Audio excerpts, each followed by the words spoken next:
Ini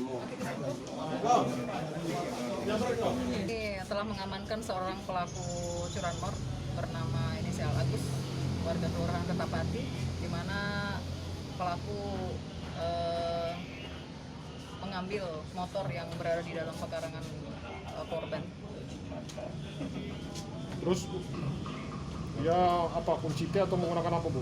Memang pada saat itu kebetulan memang motornya dalam keadaan kunci masih tergantung, masih di dalam pekarangan rumah korban. Kemudian karena melihat kondisi aman, sepi, jadi pelaku langsung masuk pekarangan dan langsung